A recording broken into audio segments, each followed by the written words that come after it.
Hola chicos y chicas, ¿cómo están? Amigos, amigas, buenos días, buenas tardes, buenas noches, depende del momento en el que estén mirando este material. Bienvenidos a este nuevo encuentro de Psicología y Cultura en la Educación. Ya nos queda poco tiempo de cursada, teniendo en cuenta las condiciones particulares de este año. Entonces ya estaríamos entrando en los últimos contenidos necesarios para terminar la cursada. Esto implica haber atravesado la primera unidad, en la cual vimos en líneas generales que lo cultural y lo social se establece más bien como un campo en donde existe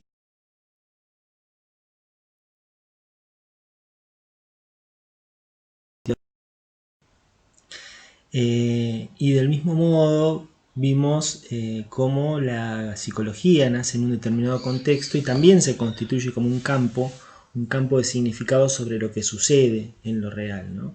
Podríamos decir que dentro de la psicología y dentro de la ciencia en general existe esta disputa por ver quién tiene razón, ¿no? Quién tiene razón sobre lo que está pasando, quién tiene el mejor modelo explicativo.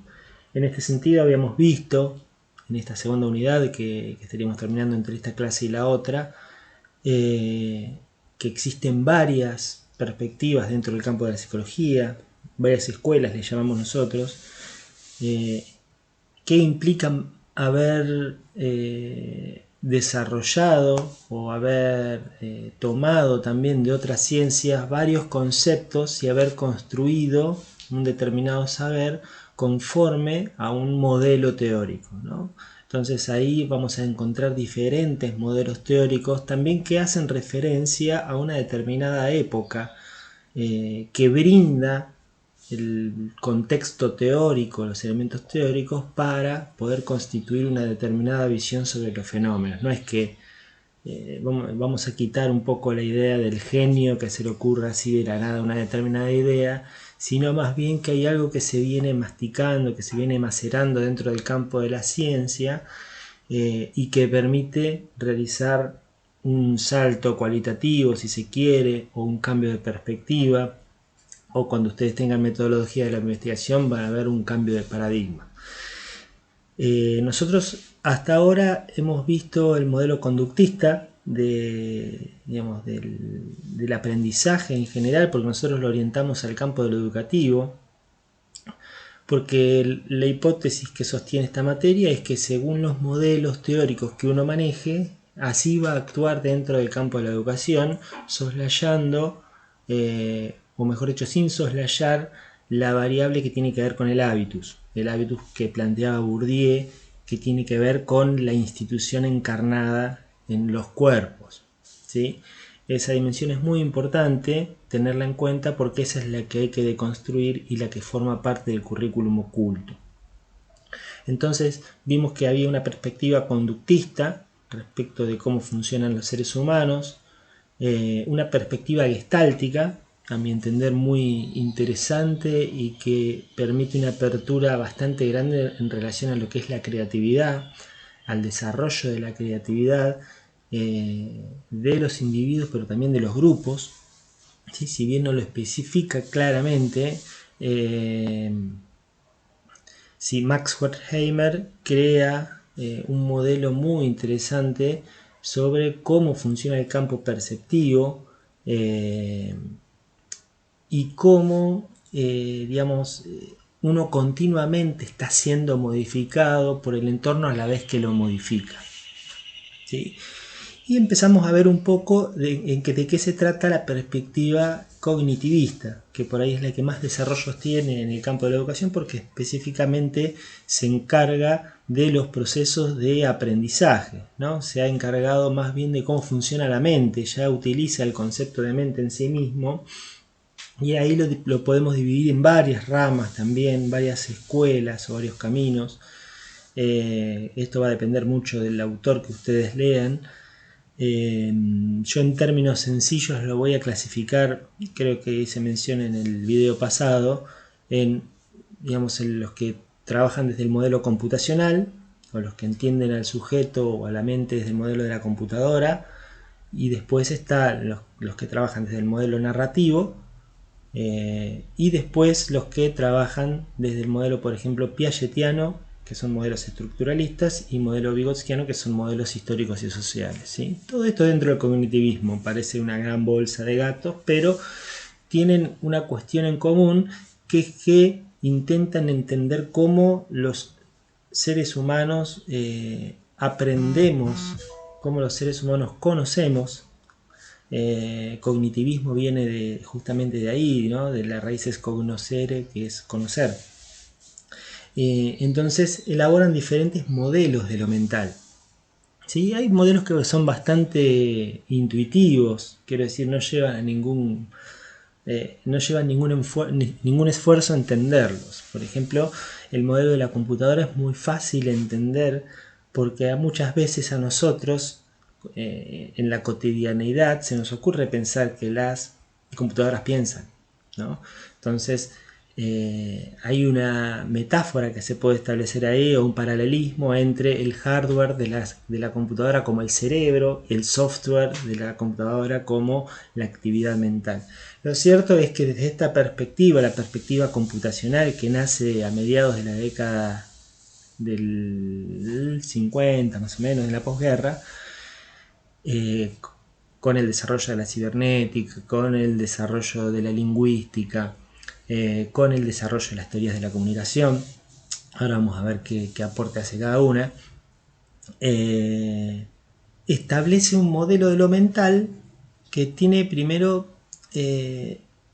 una definición general en la cual utilizan o enuncian el concepto de lo mental o de la mente como un dispositivo que procesa información, ¿sí? Que procesa símbolos, que procesa datos. Y en este sentido, fíjense el paralelismo con la computadora, ¿no? Entonces vamos a tener que hay cierto ingreso de información, un dispositivo en el cual hay cierto ingreso de información que dentro de la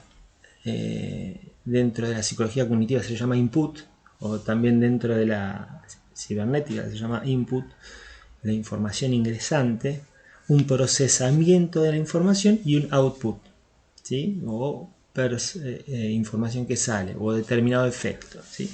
Esto también tiene que ver con la caída del modelo conductista, que no terminaba de explicar o no termina de explicar la conducta humana y se mostraba bastante limitado al no incorporar el concepto de lo mental, ¿no? Recuerden que el modelo conductista se basaba en la idea de que para que una disciplina se tornara en científica debía adaptarse al modelo del laboratorio, ¿no? Y con una fuerte impronta positivista, o sea, tiene que ser todo observable, medible, cuantificable. El cognitivismo no deja de lado esto, pero sí se anima a plantear la hipótesis de lo mental, ¿sí? Por lo cual, si bien establece que hay mente, existe la mente, podemos estar todos de acuerdo de que existe la mente por más de que no la podamos ver, y elabora un modelo de lo mental, también va a tener esta obsesión por la medición, ¿sí? Por los tests, por los testeos, ¿sí? Por la comprobación, entre comillas, científica de cómo funciona lo mental, y esto trae ciertas implicancias a nivel epistemológico, porque en general los tests terminan demostrando que existen lo que postulan, es decir, los test que miden inteligencia miden si tiene inteligencia, pero no miden si existe la inteligencia, ¿se entiende? Entonces ya parten del postulado de que la inteligencia existe, ¿sí? Esto cuando vean metodología de la investigación seguramente lo van a tocar, que tiene que ver con cómo las ciencias crean sus objetos de estudio y terminan demostrando que sus objetos de estudio son esos y solamente esos, ¿sí? Mi perspectiva en relación a esta cuestión es que uno tiene que siempre que declarar desde dónde entiende el fenómeno, ¿no? Yo siempre, no sé si siempre, pero varias veces le he aclarado que mi perspectiva no es cognitivista, por lo tanto mi conocimiento sobre el cognitivismo es limitado, en tanto es lo que aprendí en la facultad y después lo que he leído en algunos artículos de investigación, pero no es mi área de especialidad. Y mi orientación es más bien, si se quiere, psicoanalítica, por llamarlo de una manera, pero también heterodoxa. Así que, digamos, lo digo como para que quede en claro. Entonces, recuerden que estamos trabajando dentro del cognitivismo con el modelo computacional, el modelo que establece el paralelo entre la computadora y el funcionamiento mental humano, en el cual el hardware es el cerebro y el sistema nervioso, y el software vendría a ser el sistema de procesamiento en sí mismo, ¿sí? Las maneras de percibir. Y ahí vamos a tener también diferentes teorías. Una de las más interesantes es la que establece que hay determinados módulos cerebrales, por llamarlo de una manera, o mentales. Ahí se produce esta confusión muchas veces, ¿no? ¿De qué está hablando? ¿De la mente, del cerebro? Como si fueran la misma cosa, ¿no? El problema del cognitivismo en este aspecto es que muchas veces se confunde entre lo que es mental y cerebral. Recuerden que la mente es un concepto. La mente es un concepto, por lo cual requiere de un modelo que es bastante más abstracto que el modelo que nosotros podemos armar del cerebro. Porque el cerebro es un elemento tridimensional que nosotros podemos meter en el laboratorio, lo podemos cortar por la mitad, lo podemos mirar con el microscopio. Ahora, por más que miremos el cerebro, nunca vamos a encontrar una mente ahí adentro, ¿sí? Entonces, hay ciertos módulos dentro de lo mental o de la mente o del cerebro que se encargan de procesar determinados tipos de información. Por ejemplo, módulos que se encargan de procesar la información visual, módulos que se encargan de procesar la información auditiva, la información táctil, ¿sí?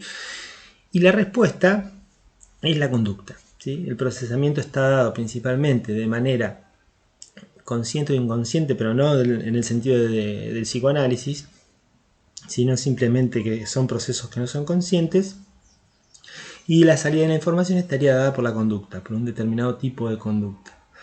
¿Sí? Ese en términos generales es el modelo conductista, el modelo cognitivista.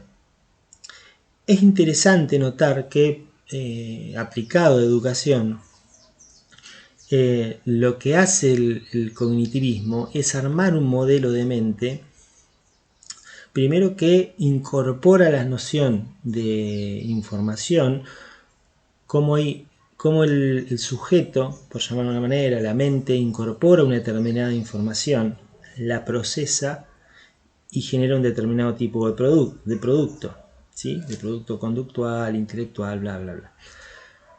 En este sentido, incorpora, como se dieron cuenta, elementos de la cibernética o la computación y elementos de la teoría del lenguaje, que tiene que ver principalmente con la circularidad que a veces se establecen ciertos procesos de comunicación, en la cual dentro de la teoría se la llama, por ejemplo, retroalimentación, ¿sí? Esto es, el emisor emite un mensaje, es recibido por el receptor lo procesa, establece una determinada conducta que es reinterpretada por el emisor, y así sucesivamente, en un bucle que podríamos llevar hasta el infinito. ¿Sí? Fíjense cómo toma elementos de la cibernética y de teoría del lenguaje, o de teoría de la comunicación más específicamente, para elaborar un modelo primero transindividual, en el sentido del circuito que realiza la información, y después elabora un modelo de lo mental, cómo está construido lo mental, que se puede dividir también en dos formas. Por un lado vamos a tener el modelo clásico, que es el modelo de la memoria a corto plazo. Ustedes seguramente lo han escuchado, tiene memoria a corto plazo y memoria a largo plazo, con determinados tipos de características, pero sepan que la memoria a corto plazo tiene una determinada capacidad que en psicología cognitiva se llama el mágico, 7 más menos 2. Y por otro lado, en la memoria a largo plazo, que su contenido es ilimitado y la duración que tienen los elementos dentro de las memorias también es diferente, porque en la memoria de corto plazo, en líneas generales, ¿no? Porque después hay especificidades, quiero decir, después hay memoria de trabajo. Entonces tenemos la memoria de corto plazo, que tiene una capacidad de elementos o chunks que pueden conformar esa memoria, que pueden estar dentro de esa memoria, o la memoria a largo plazo, digamos que tiene un contenido o tiene una capacidad más ilimitada y no se sabe qué temporalidad puede manejar. Quiero decir, uno puede tener recuerdos de toda su vida, ¿sí? Entonces, el objetivo, si nosotros trabajamos con este modelo, es, imagínense un docente que trabaja con este modelo cognitivista, es introducir la información que entre a través de alguno de los módulos cerebrales o mentales, sea procesada en la memoria a corto plazo y pase a la memoria a largo plazo, ¿sí? El objetivo último muchas veces es que lo que aprende el chico quede almacenado en una memoria, y esa memoria es la memoria a largo plazo, ¿sí? La pregunta es cómo hacemos para pasar de la memoria a corto plazo a largo plazo. Y ahí viene toda la estrategia o todo el trabajo que hace Ausubel respecto de la significatividad. O sea, coloco a Ausubel también, que seguramente lo van a ver con Graciela Topa, coloco a Ausubel dentro de esta línea, la línea de los cognitivistas, ¿sí? Porque con el concepto de significatividad lo que busca de alguna manera es que los contenidos o los saberes o la información que está en la memoria a corto plazo pueda atravesar esa barrera y llegar a alojarse dentro de la memoria a largo plazo, ¿sí? Ese es un modelo, y el otro es el modelo conexionista, se llama. No hace falta, digamos, este modelo particularmente que se lo acuerden, pero lo menciono como uno de los modelos más, si se quiere, más específicos y más contemporáneos dentro del campo de la psicología cognitiva conductual, porque esta teoría, la teoría conexionista, establece claramente, nos permite establecer claramente una relación casi de identidad entre los procesos mentales y los procesos cerebrales, en el sentido de que hay una habilitación de determinadas vías de procesamiento de la información y una inhibición de otras. Trabajan también con el concepto de módulos, pero fíjense que como estas vías de comunicación entre neuronas y neuronas, o estas vías de comunicación entre el proceso de información, se confunden, ¿sí? Y yo estoy hablando por ahí de lo mental, pero el paralelo con lo cerebral es inminente, ¿sí? Así que bueno, más o menos dentro del esquema de la psicología cognitiva es esto lo que tienen que saber: cuál es la concepción del aparato psíquico, perdón, de la mente según la psicología cognitiva, cuál es la idea de conocimiento y por lo tanto cuál sería la idea de aprendizaje, ¿no? La idea es poder deconstruirnos dentro de este saber para poder después llevarlo a clase, no en el sentido de ponerlo a la práctica, sino de poder cuestionar esa forma de entender la enseñanza y el aprendizaje principalmente, ¿sí? Pues si nosotros pensamos que el aprendizaje es esto y nos quedamos en esto, fíjense lo limitado que es al momento de tener que entender situaciones complejas que implican el trabajo interdisciplinario para poder entender un fenómeno, ¿sí? No digo que no se trabaje desde este modelo, de hecho hoy en día es el modelo tal vez más extendido, los modelos cognitivistas son los modelos más extendidos y se han establecido directamente para entender cómo las personas conocen. Lo cierto es que comparado con el modelo piagetiano y el modelo vygotskiano, el modelo de la computadora es un modelo que queda bastante limitado, ¿sí? Ahora me voy a referir un poco al modelo piagetiano y al modelo vygotskiano y algunas diferencias que tienen.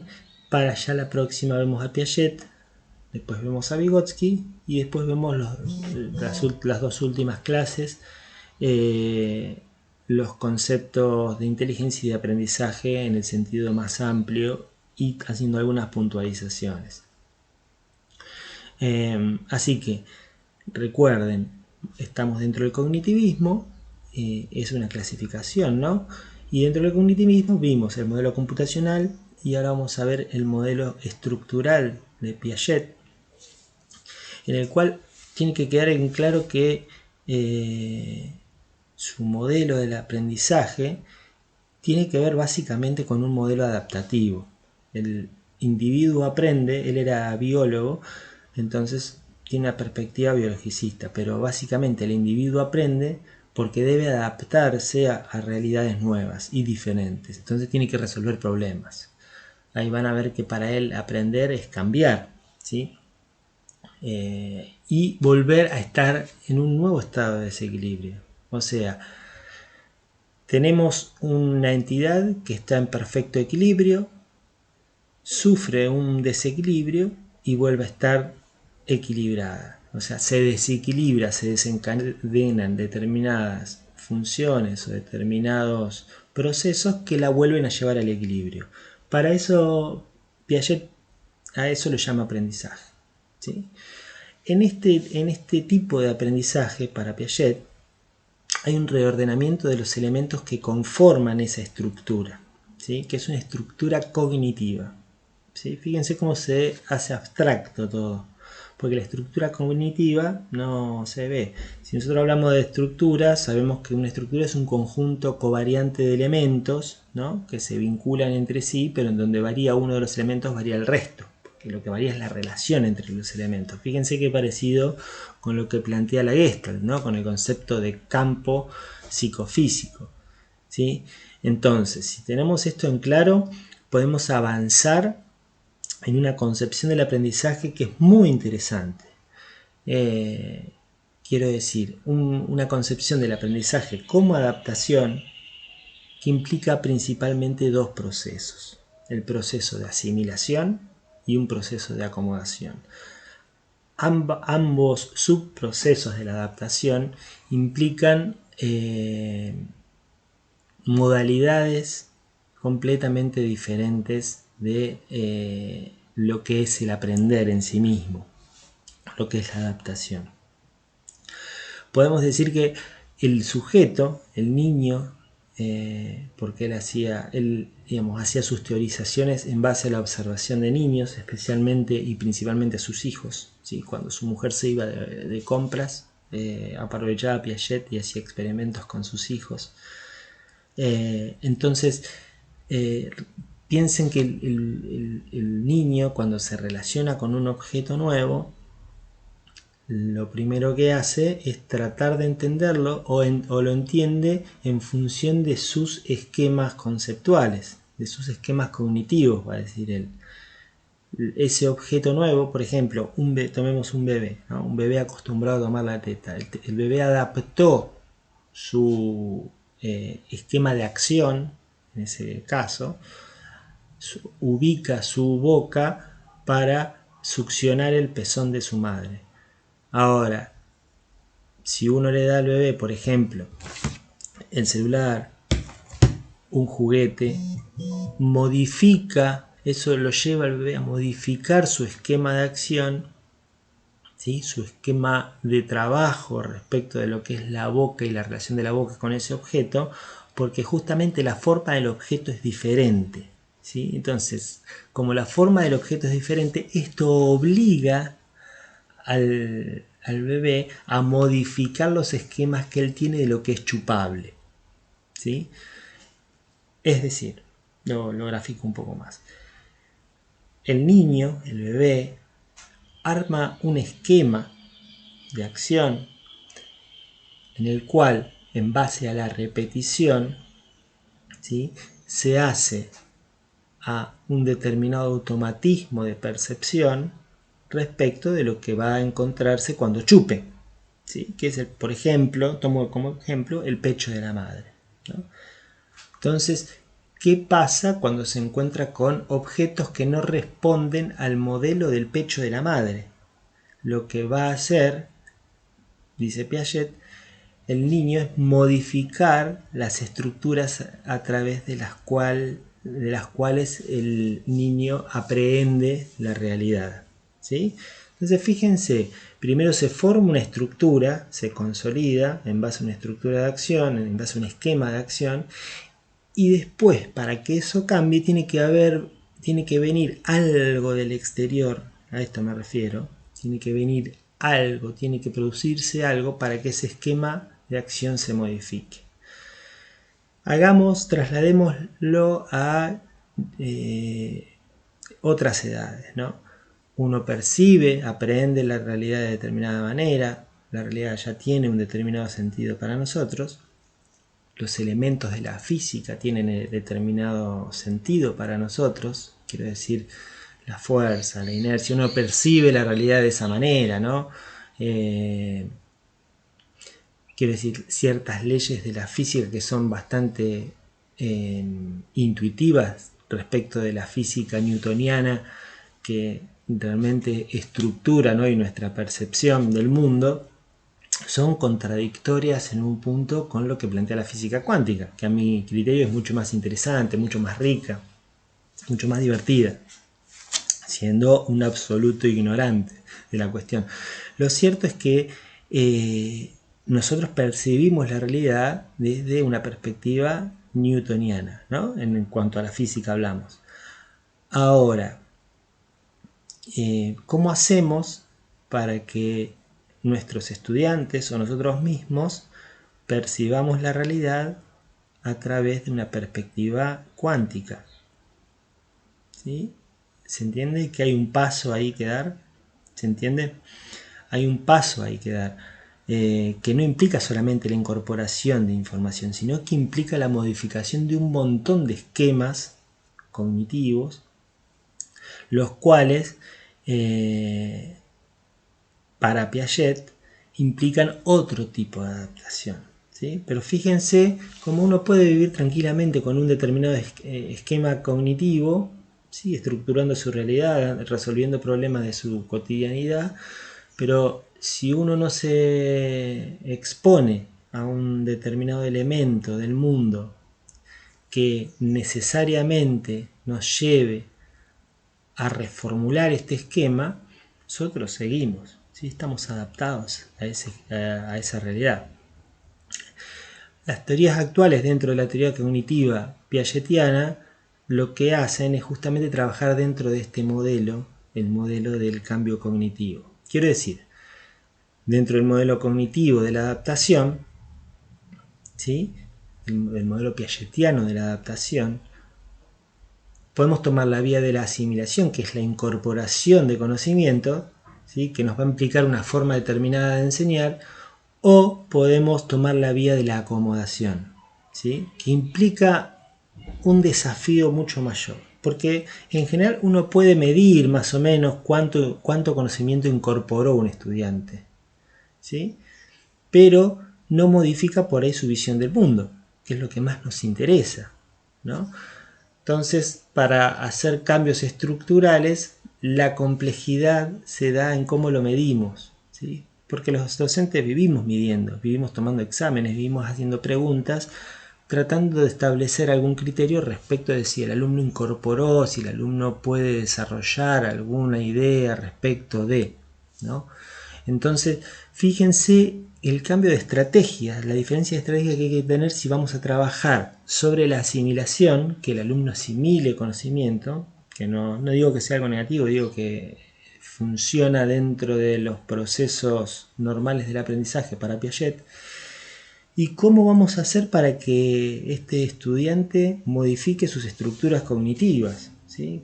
¿Cómo hacemos para modificar? Quiero decir, hay que hacer algo mucho más disruptivo ahí. Ahí hay que hacer algo que lo saque del sentido común, que lo saque de esa cotidianidad en la cual incorpora solamente información dentro de los esquemas que ya están armados, ¿sí? Entonces, trabajar y apuntar a realizar cambios estructurales, ¿sí? Cambios de reestructuración, en términos piagetianos, cambios de acomodación de las estructuras cognitivas, implica la necesidad de tener la creatividad para crear dispositivos que desubiquen al estudiante y por qué no también al docente respecto de lo que está haciendo, ¿sí? Respecto de su propia percepción de lo que está pasando, ¿sí? Por ejemplo, ¿qué está pasando dentro del aula hoy? ¿Sí? Quiero decir, ¿qué está pasando ahora entre nosotros? Quiero decir, ¿es simplemente una persona que observa un video o está pasando algo más? ¿Está cambiando su percepción de algo? ¿De las redes, del aparato psíquico, de la mente? ¿Sí? ¿Se empieza a ver diferente al mundo o se sigue viendo todo igual y solamente tengo más información? Quiero decir, para que haya aprendizaje desde el punto de vista piagetiano, el alumno viene y tiene que producirse un cambio sí o sí, ya sea desde la asimilación o desde la acomodación, pero no puede haber no cambio, ¿sí? Porque en eso estaríamos fracasando como docentes, al no haber cambio, ¿sí? Porque ¿quién es en definitiva en este punto, ¿no?, la responsabilidad de que el alumno aprenda? Y nos ubica a nosotros, digamos, como aquellos actores del sistema educativo, del campo de la educación, que tenemos algún tipo de responsabilidad. Hay algunos autores que sostienen que si el alumno aprende, el problema no es del alumno, digamos, el problema es del docente, el que no está enseñando. ¿Entiende? Si el alumno no aprende, está fallando la tarea del enseñar. Estamos enseñando mal. Hay que enseñar bien para que el alumno aprenda. Eso es en líneas generales la teoría piagetiana, a la cual nos vamos a meter la clase próxima.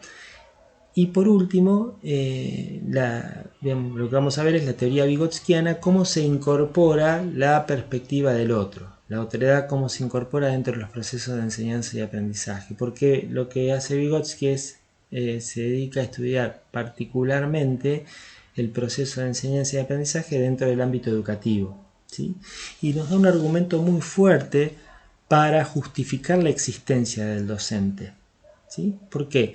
Porque Piaget no le da mucha bola, digamos, a lo que uno aprende con el otro.